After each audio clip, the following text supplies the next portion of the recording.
Generally, when Christians talk about Judaism as a world religion, they're thinking about the Old Testament and all of that. When Jews talk about Judaism, they are not talking about that. That is the biblical religion of Israel. Judaism, as most Jews understand it, and if you pick up a Jewish book on Judaism, it will begin in the 1st century of our era. They think of it as about the same age as Christianity, and as having derived from biblical Israel, pretty much as Christianity did, but went in a different direction. I mean, Jesus was a Jew, his background was biblical Israel, but out of Jesus' ministry arose a new religion.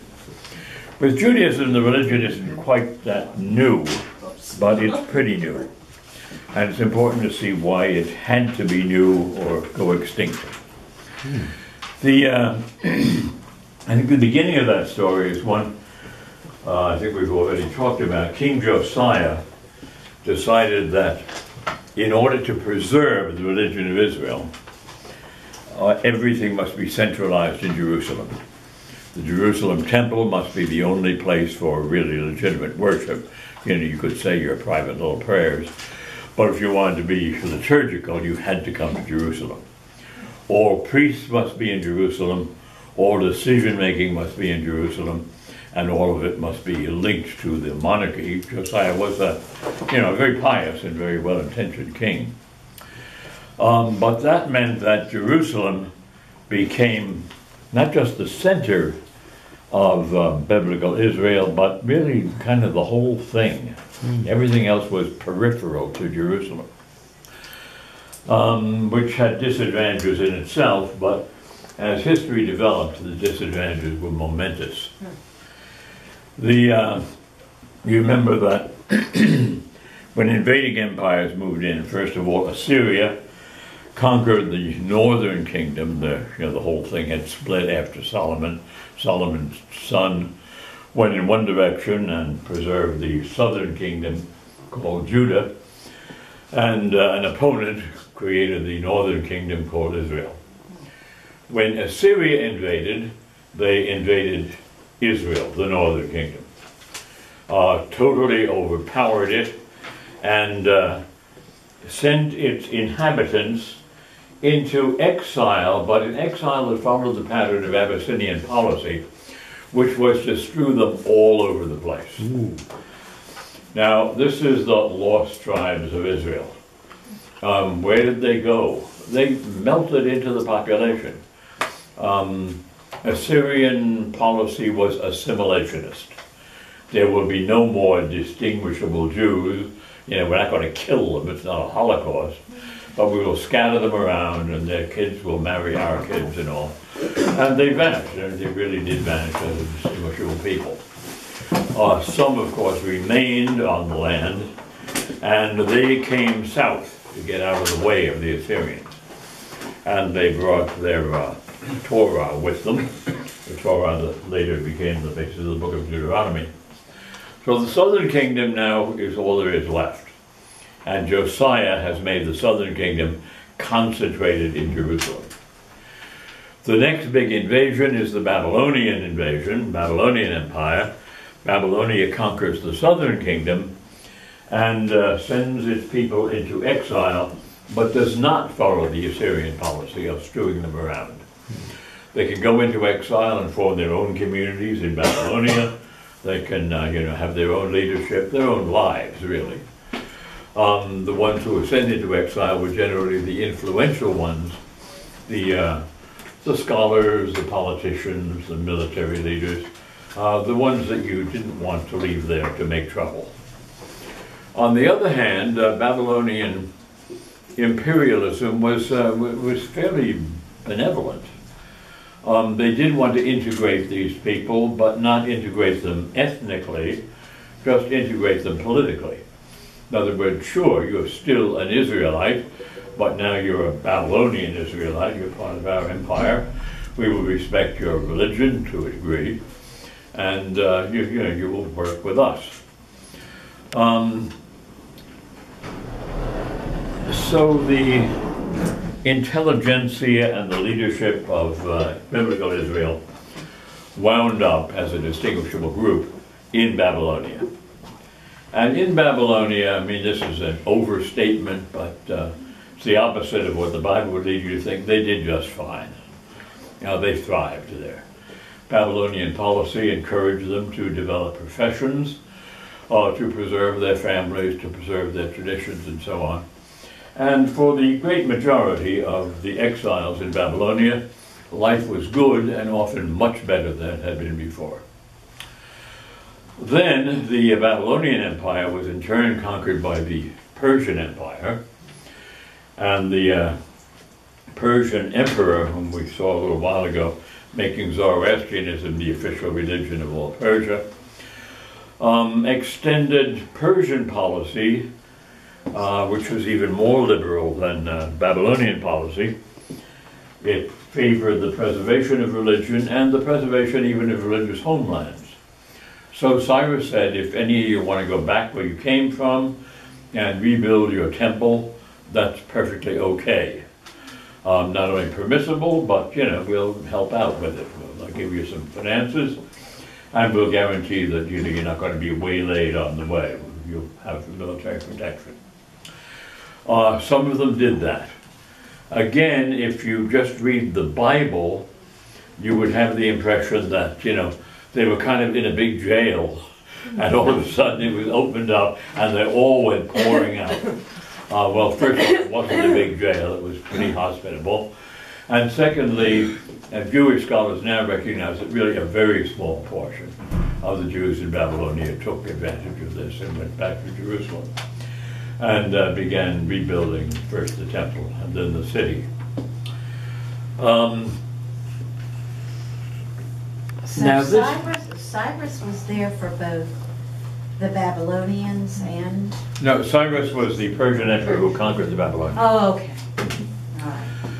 All right. So looking back at this a little, you can see that the Jews who were not ethnically extinguished, the ones who went to the northern kingdom and disappeared, had spent a long time in Babylonia, in a different culture, and certainly nowhere near Jerusalem, and therefore everything the King Josiah had built up as necessitating Jerusalem. Jerusalem is our religion almost.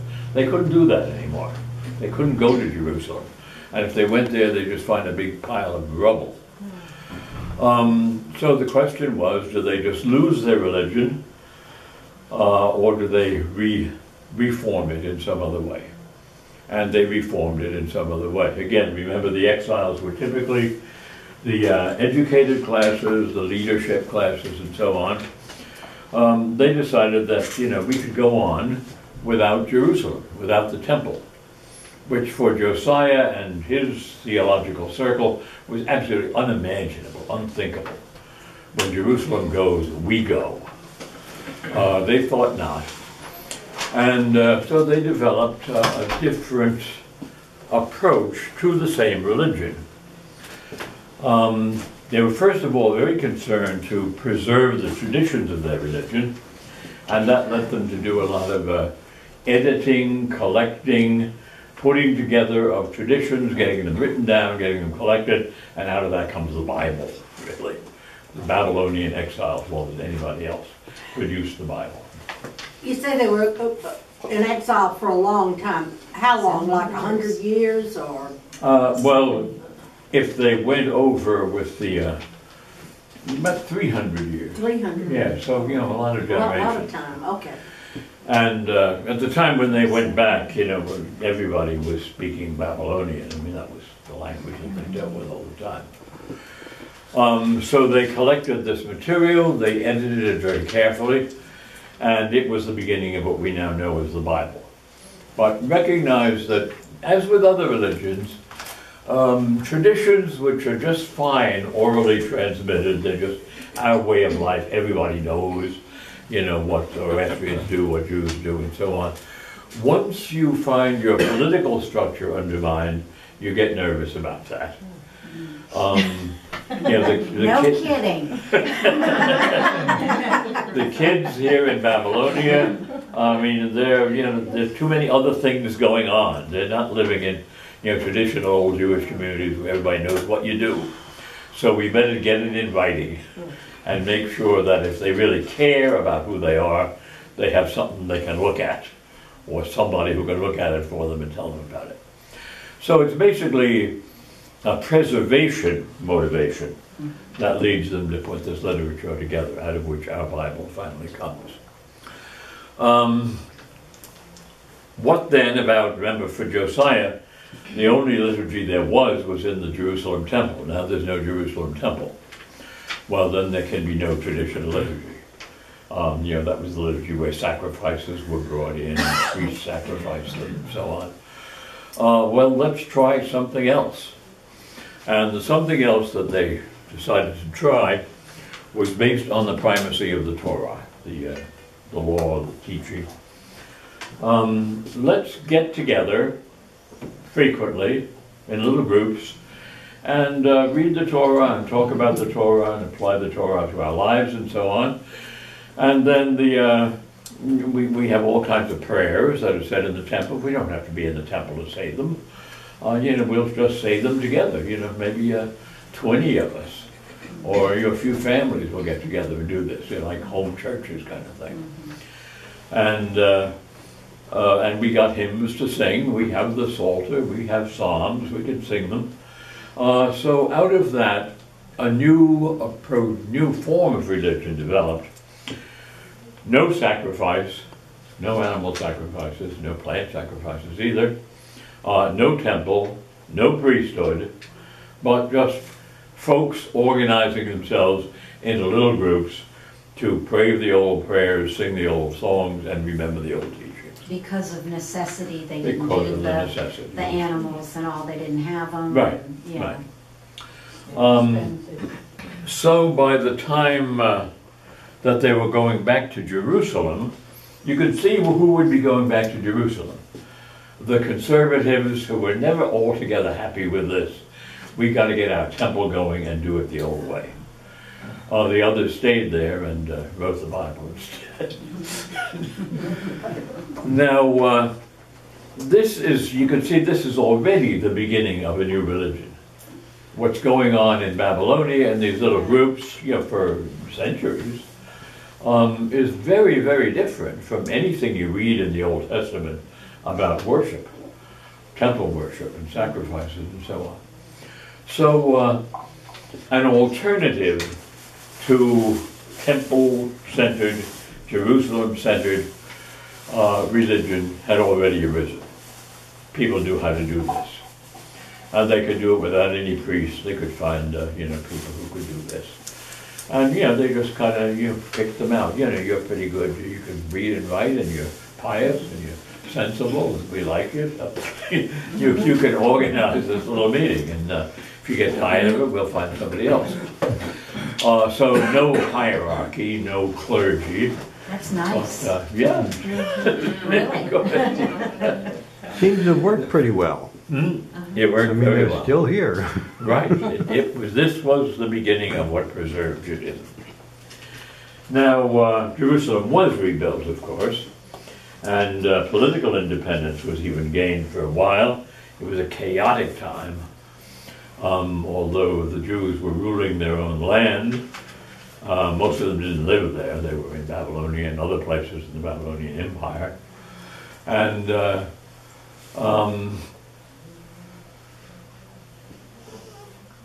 they were filled with divisions. Factions broke out all over the place. You think of, modern Islam with Shiites and Sunni and all these things. They had the same things going. Violence among them. They had kings. Most of the transitions from king to king were through murder of the former king and installment of the murderer. So it was a bloody and violent time. That ended when the violence became so extreme that they had to call in for help. They called in Rome. Rome came in and did help and took over. It helped themselves. Yeah, we have now brought peace to you, and now guess what? You're a member of the Roman Empire. You'll all get your stickers at the door. Um, now, they were never very happy as part of the Roman Empire. And in the course of time, little revolutions broke out and big revolutions broke out.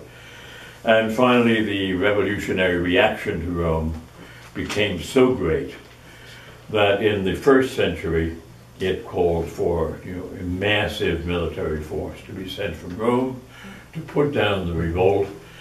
And putting down the revolt, they decided, could not be done without just wiping out Jerusalem.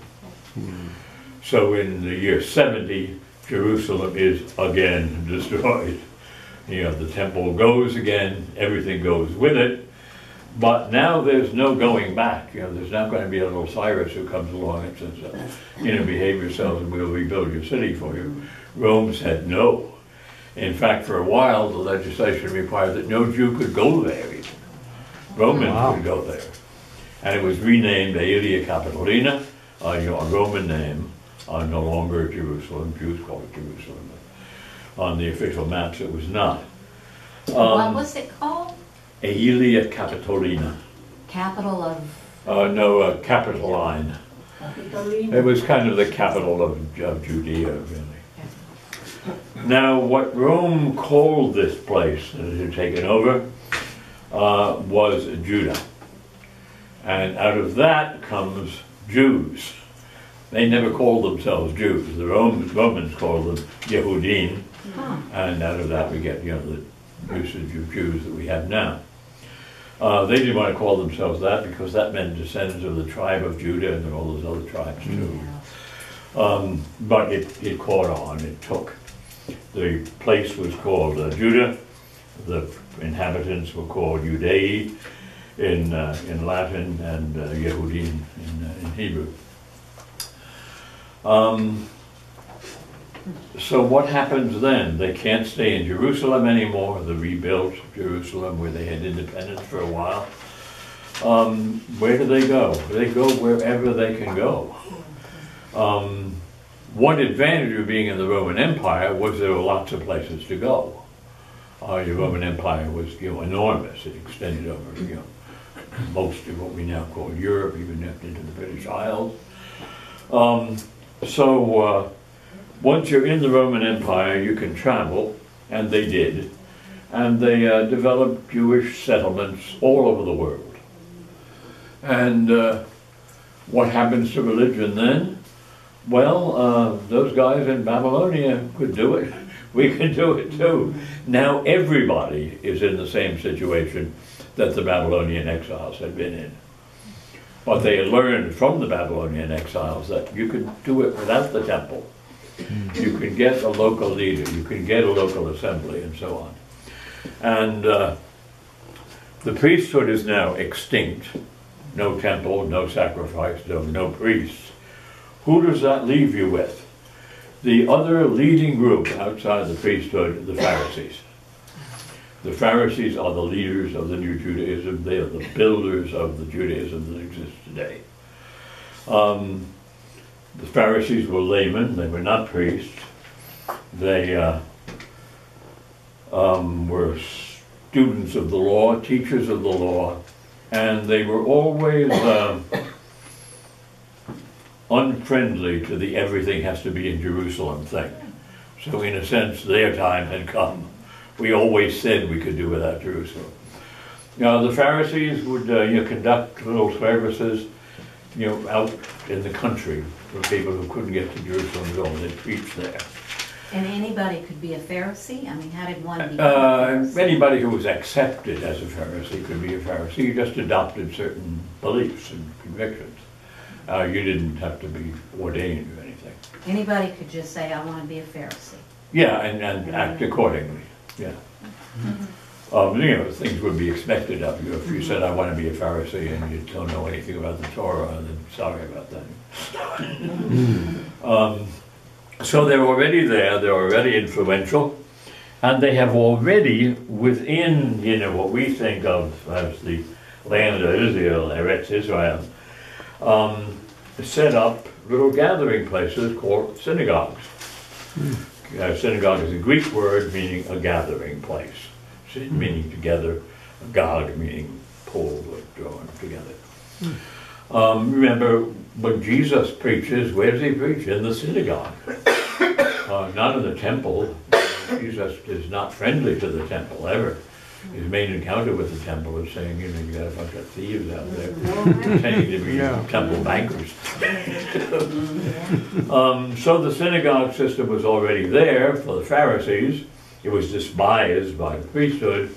Now there's no more priesthood, and the Pharisees continue to do their thing all over the world, and indeed they did.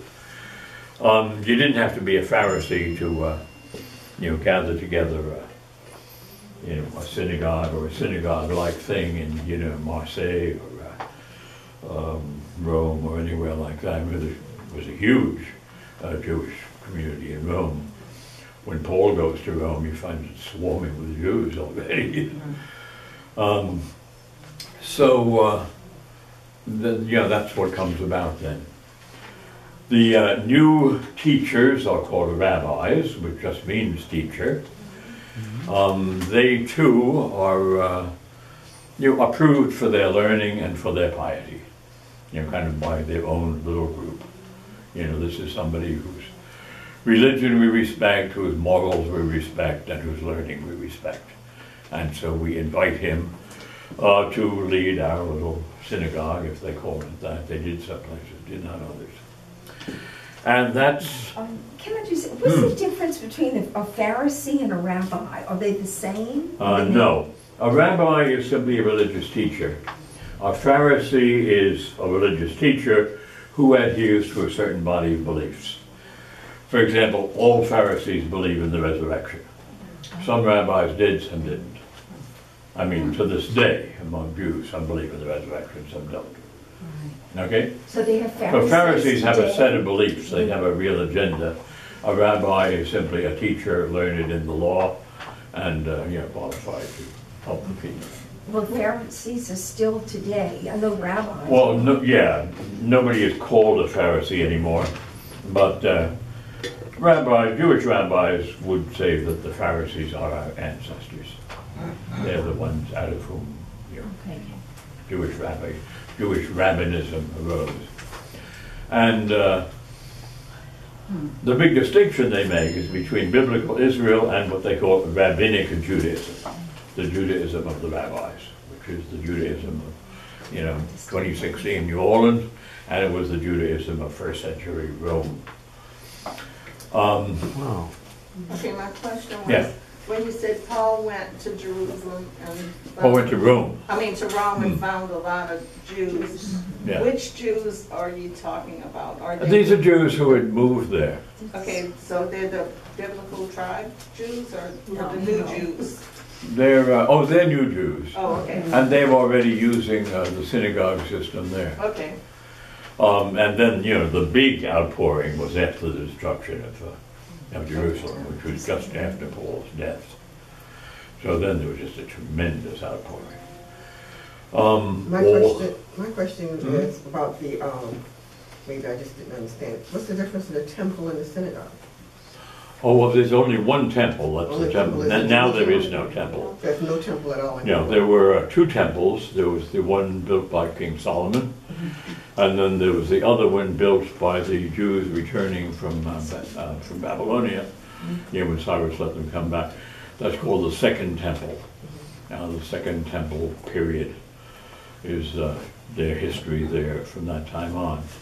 And then later on, King Herod the Great, enlarged that temple and made it more splendid and so on.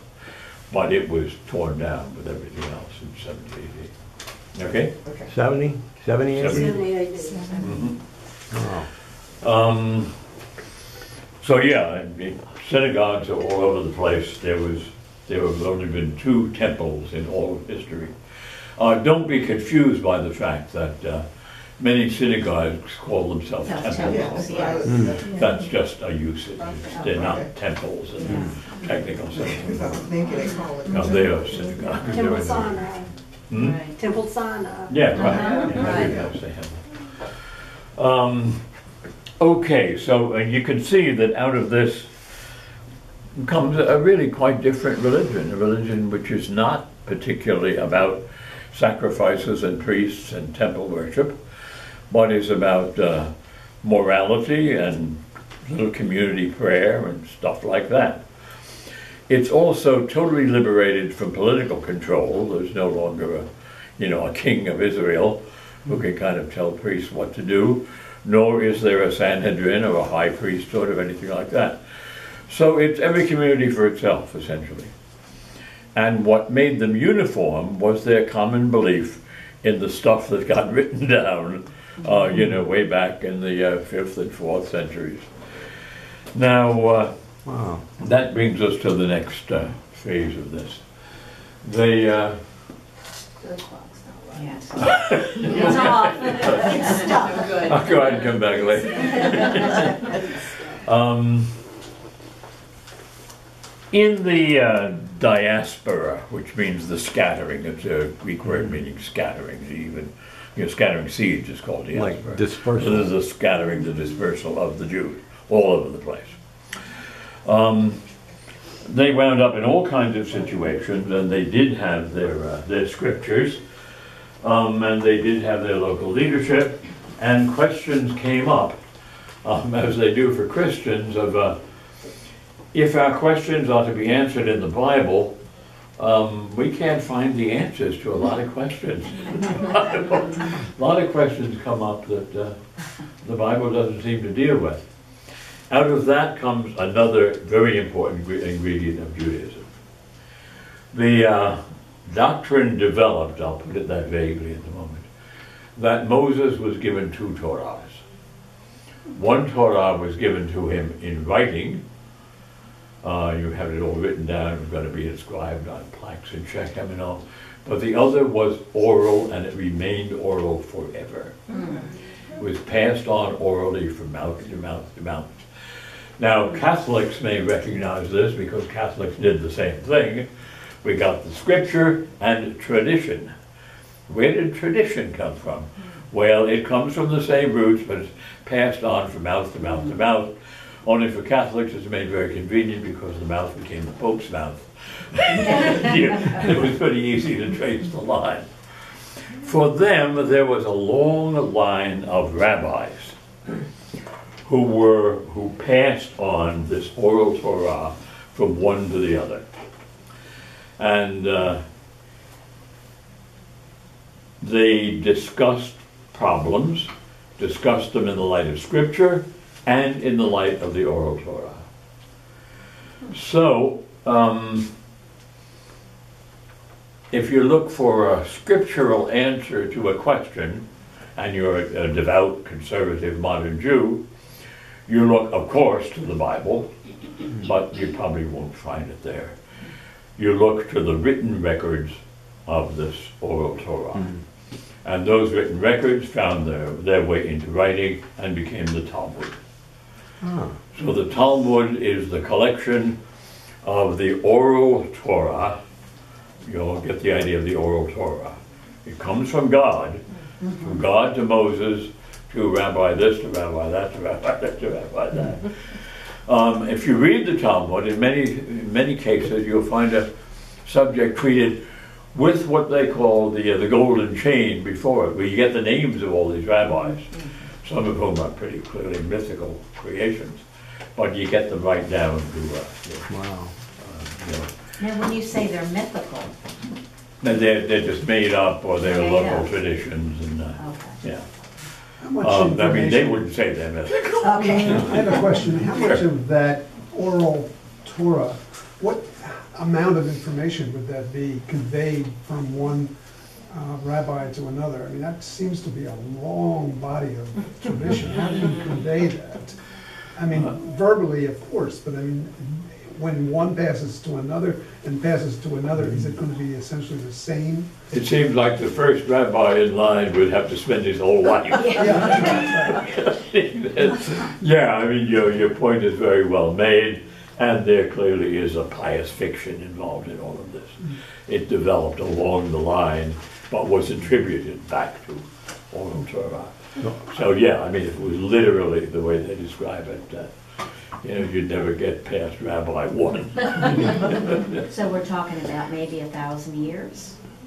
Where it was We're oral? talking about, you mean from when Moses gets the oral Yeah, Torah? to when it's written. Well, that's 2,000 years, Okay. plus, you know, a couple of hundred more, maybe 2,600 years.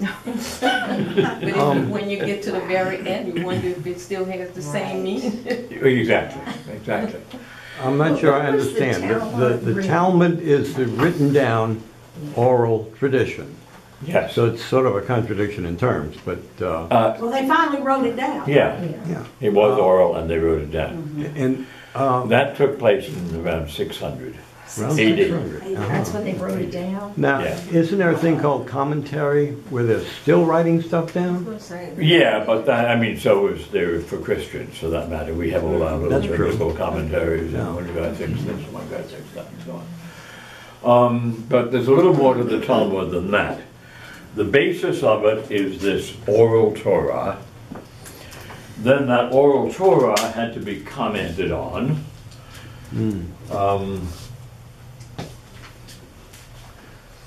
So we get ingredients. First of all, the Mishnah, there's an N in there. The Mishnah is the collection of oral Torah. Then the oral Torah raises a lot of questions and it calls for commentary.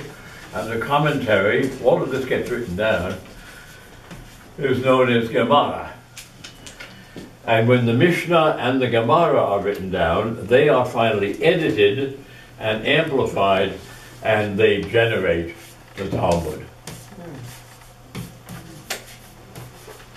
So in the Talmud, you find the Mishnah, which is, you know, the kind of straightforward oral Torah, and all these rabbinical discussions of them. And they are discussions. The Talmud is a very unusual kind of book.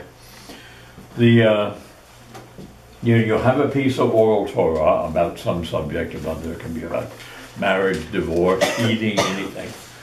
And then you get a whole lot of rabbis arguing about it. And their name is there, Rabbi this said that, Rabbi that said that.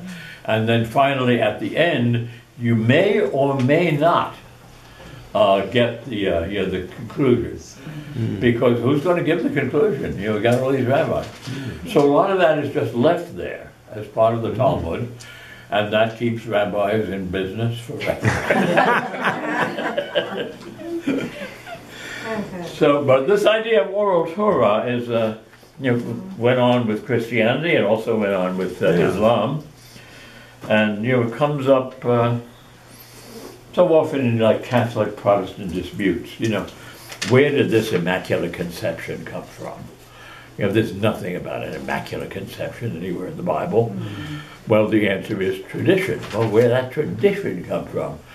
And the most conservative answer is it came ultimately from Jesus himself, or from the apostles, and was passed on orally, and finally was picked up by the faithful, and then finally made official by the church. So that kind of thing goes on in other communities. But unlike the Catholics, the Jews don't have anybody who finally says, okay, we've heard all your opinions and this is it. Yours truly, Pope so-and-so. They don't have any general councils that can come out with dogmas. So there are no final answers, no dogmatic answers to any of these questions. There is the Bible, there is the Torah, there is this very solemn official string of discussions about it, and from there on, you're on your own, or your rabbi is on his own. Yeah. So, Yeah. Is that how the different branches of Judaism, like conservative, reform, and Different Orthodox interpretations. came about? Yes, Okay. yes. Most of them came about pretty late. I mean, like 17th, 18th, 19th century AD. Before that, well, they weren't distinguishable before that. Obviously, you could have a conservative rabbi here and a liberal rabbi there. The earliest famous rabbis that we know are two very famous rabbis named Shammai and Hillel. They were very learned, and one tended to be a liberal, the other tended to be conservative. These are contemporaries of Paul. I mean, this is way back Oh, then. wow. And one example that's always the real clock. The real clock, what time is it now? One example that's often cited for Hillel and Shammai is the question of divorce. 1137. Okay. Question of They were asked about divorce. Now, the Torah allows divorce. There's no question about that. You can have a divorce. The Torah also says you have to give your wife what in modern Judaism is called a get, which is a release, essentially. If a husband divorces his wife, he can't kind of legally hang on to her while physically kicking her out. That would leave her in a disastrous situation.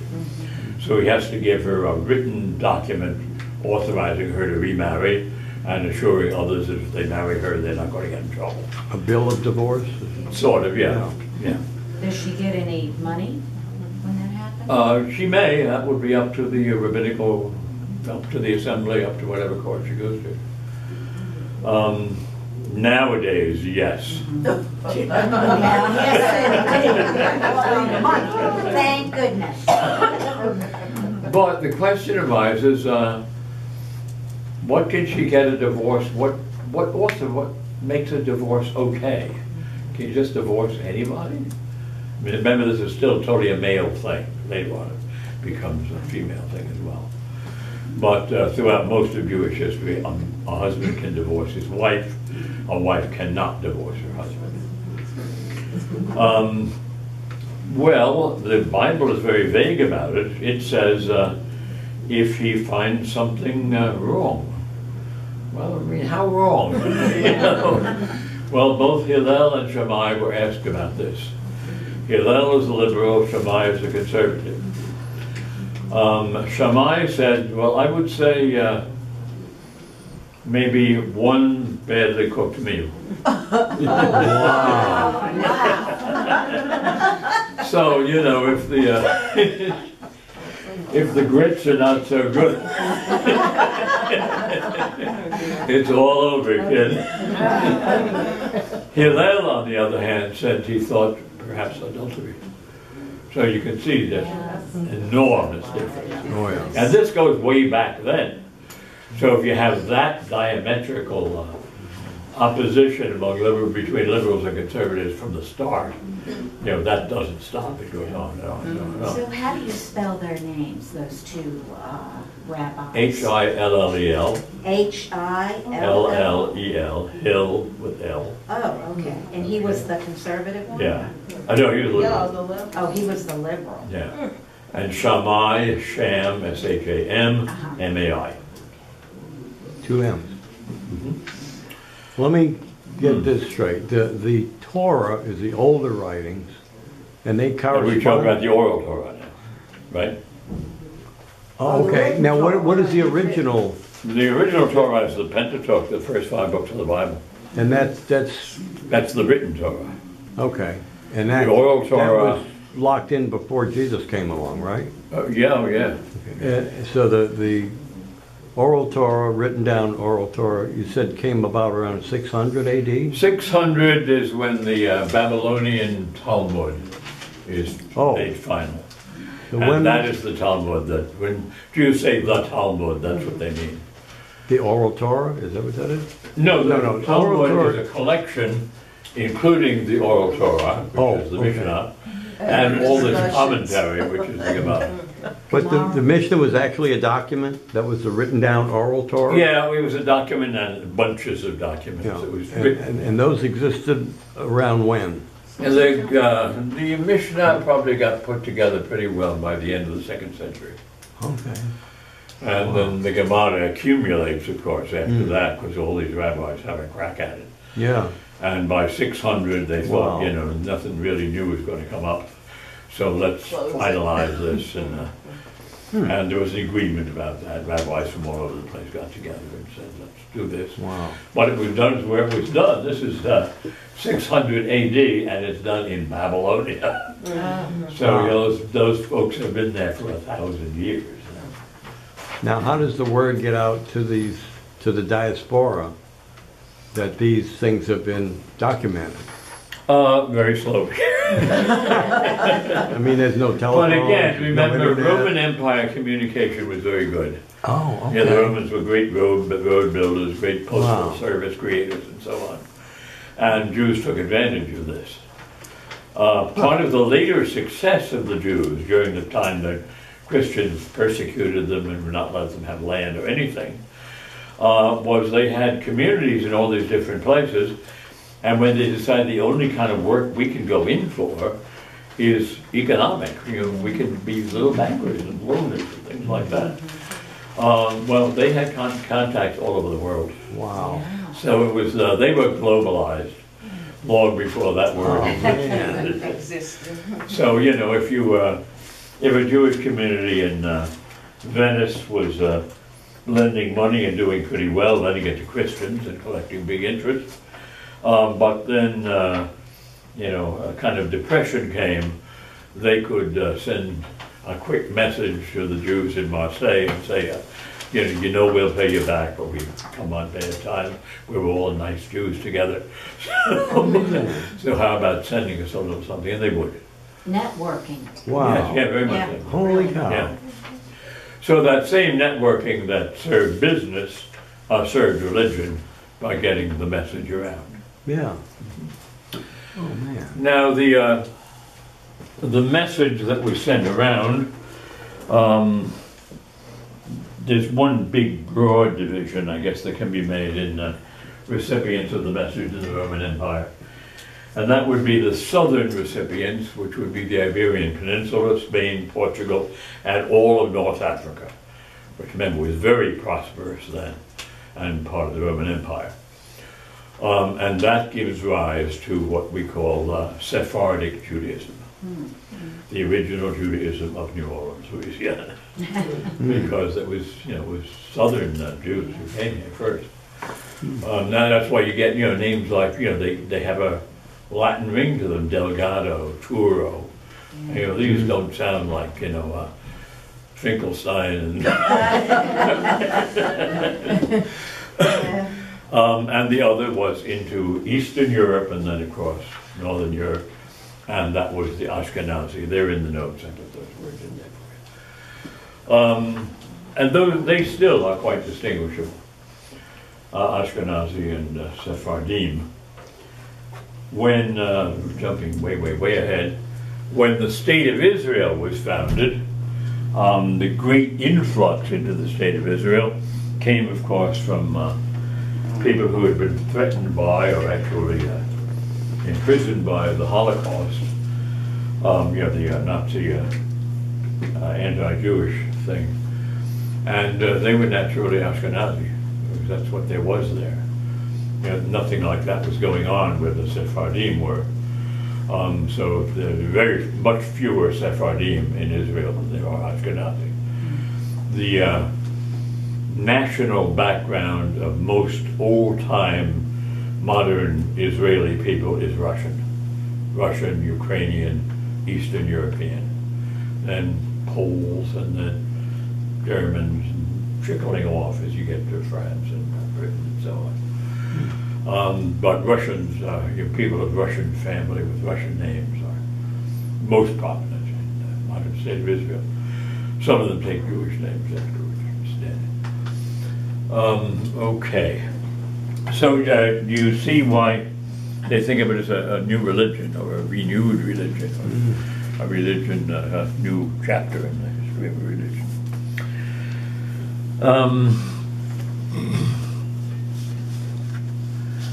Now, the ultra-Orthodox Jews that you see in Israel with the little curls and the hats, and if the lady, you know, a tourist is on the street wearing shorts or something on the Sabbath, you know, they'll throw stuff at you. Yeah, yeah. Where did Now, they? cab drivers in Israel told me they would not drive through those neighborhoods on the Sabbath because there's a Sabbath day's journey and it's not, you don't take a taxi for it because they would throw rocks at them and things like that. Where does all this come from? Okay, just as in Christianity, ultra-conservative groups developed at various points. This group developed in the Ukraine, and they were called Hasidim, from being kind of super holy. And these Hasidim thrived and traveled elsewhere. And I went to high school in Brooklyn, and I always had to walk through a big Hasidic neighborhood to get to my school. And so there are lots of them in Brooklyn, fewer of them in other American cities, but they're around. And also wherever there's a big Jewish community, there will be a Hasidic segment. They are very conservative. The food laws, the everything laws, I mean, really strict observance. They can't shake a woman's hand. Right, Yeah. right. Yeah, all those restrictions are there. They do their own educating of their own kids. Every child of a Hasidic family is just steeped in Hasidism by the time he reaches puberty. I mean, this is like homeschooling in a big, big way. And they do have an influence. They are, they're not synonymous with Orthodox Jews. Orthodox Jews are much larger and much less exotic kind of community. But notice that Ukraine, 18th century is when these people developed, and they always look kind of funny. I mean, their outfit is odd looking. They look kind of like old style mafia.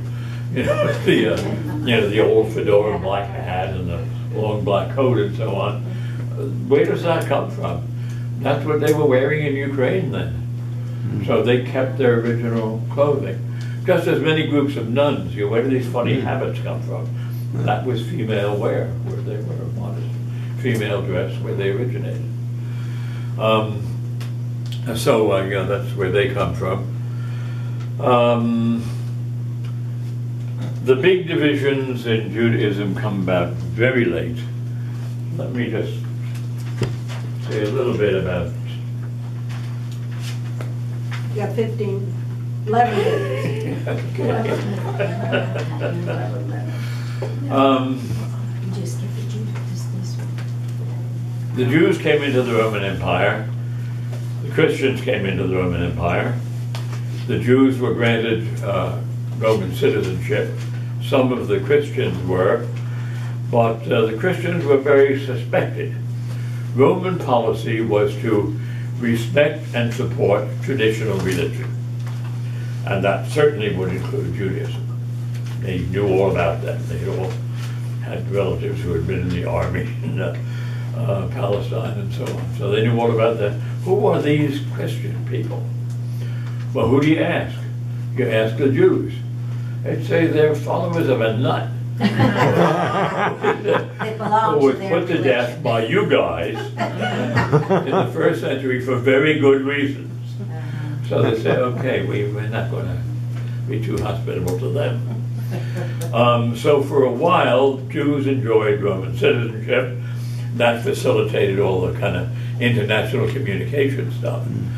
But Christianity thrived despite that. It was Christian persecution by the Romans is enormously exaggerated. It happened, but it was not the big stuff that makes the big Hollywood films. Yeah, when I was in Rome and went to the Colosseum, Yeah. I wanted, I was thinking Hollywood, and I said, well, I really want to go in there and give respect to those Christians that died. And they said, oh, there weren't that many. That's right. There weren't that many that died. Very few. And I was like, wow. Yeah. Yeah, the idea of dragging out any old Christian and throwing him to the lions. It's been pointed out that things involving lions in the Colosseum cost a fortune. Emperors did not do that unless it was some big, big, big deal. Not just somebody who was making the sign of the cross. So the persecution was it was there. It is exaggerated in Christian tradition, but it did keep Christians kind of out of the mainstream and certainly out of politics. But the religion thrived. That's another story. Why did it thrive anyway? But we know it did. And by the time the 4th century came around, Constantine could see that the religious vitality of Rome was very, very much in the Christian community. And so he not only legitimized Christianity, but he paved the way for his successor to make Christianity the religion of the Roman Empire. Bad news for the Jews.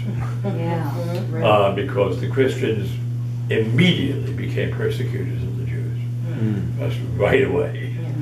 The theological rationale for this, which was always used, was that the Jews were deicides, Christ killers.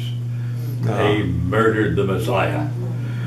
And you know, that was preached, that was everything. There were legends, stories, all kinds of things about it. And Jews were demonized in the process. All kinds of, almost like witchcraft things were attributed to Jews. And so, you know, Jews led a pretty unhappy life under Christianity.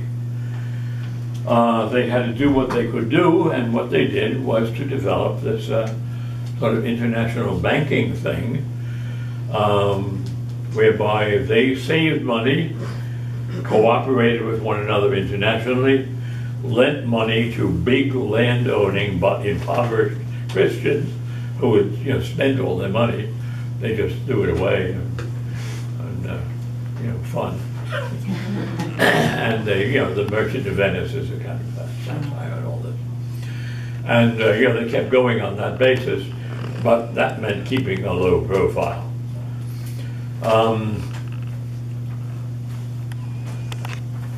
They went on that way pretty much up until the Enlightenment, the 18th century. When I say they went on that way, there were persecutions, awful persecutions, you know, massive persecutions of Jews all over Europe.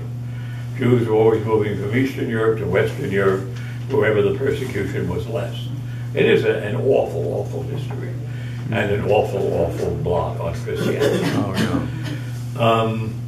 The Enlightenment came, and with the Enlightenment came a whole new outlook on everything throughout Europe, and by then America. You know, that all men and women were created equal, that you know, we should have individual liberties and so on. This was strong in Germany, strong in France, and of course strong among the founding fathers of America. So they looked around and they saw these Jews and draw the right conclusion that this is crazy. We can't be teaching this, you know, kind of human equality thing and treating Jews like this. And so the whole atmosphere changed, and Jews immediately took advantage of it and found their way into political positions and academic positions and so on, and thought that they would live happily ever after. In the 19th century, however, anti-Semitism broke out. Now, anti-Semitism is different from this other thing. It's not based on them being Christ killers. It's just based on them being rotten people. And it was developed generally for scapegoating. You know, something bad is happening. You know, the governor certainly didn't do it. Somebody must have done it, those damn Jews. So they were used that way again and again, and anti-Semitism broke out. But they were, don't you think it was because they were rich and they were profitable and it was kind of a jealousy thing that the anti-Semitism? Yeah, but I mean, they were no richer than anybody else. They had done fine. But, you know, the average Jew was a middle-class guy with a shop down the corner. You know. So why did the anti-Semitism? Because they needed somebody to blame it all. Yeah. See, I think there was some jealousy there. Oh, there's certainly Oh, yeah. and their riches were greatly exaggerated. People would say they just, you know, their basements were full of gold and things like that. They weren't. Wow. So that's the anti-Semitic thing. The most famous case of that was the trial of Dreyfus, an officer in the French army, who clearly was framed just because he was a Jew. Zola wrote a famous book about him called And then Jacques. Hitler came along. No, Hitler was a wild coming.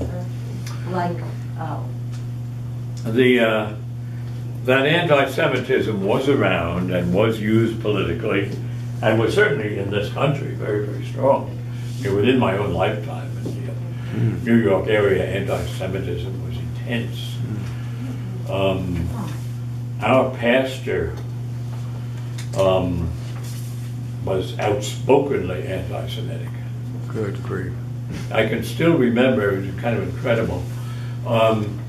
There was a kids' mass at our church, a 9 o'clock mass, and kids would go there. Everybody read newspapers then. So kids would often get the newspaper then and bring it home to parents who either had gone to mass earlier or weren't going to mass or were going later. And we used to go across the street from the church to a little shop on the corner, which kids loved because the guy who owned it was so nice, and he sold newspapers. The pastor, in his beretta and soutane, would get out in the middle of the street and scream at us, "Don't go to that Jew. There's a Christian down the street." I mean, it was just, now it would be headlined in tomorrow's paper. Then it was, oh God, there he goes again. And I remember asking my dad, what should I do? My dad was very liberal, he was a civil rights lawyer. And he said, buy the paper where you always bought the paper and don't open your mouth.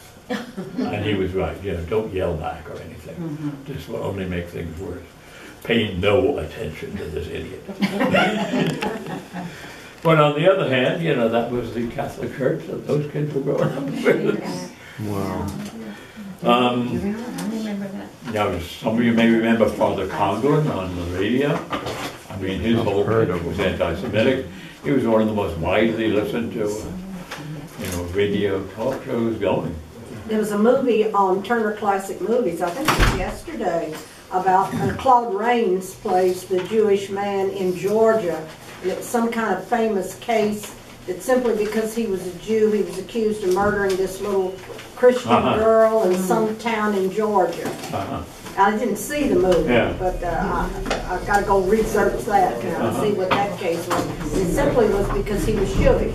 Yeah. That he was accused of murdering this little Christian girl. Yeah. Oh, very, very parallel to the black thing. Yeah. Okay, well, it really did get to be 12. And you never did tell us where we got the conservatives and the reforms. No, I know I didn't. We didn't get to that. No. Well, I'm never going to tell you. You gotta keep it a secret. There's an extra charge for that.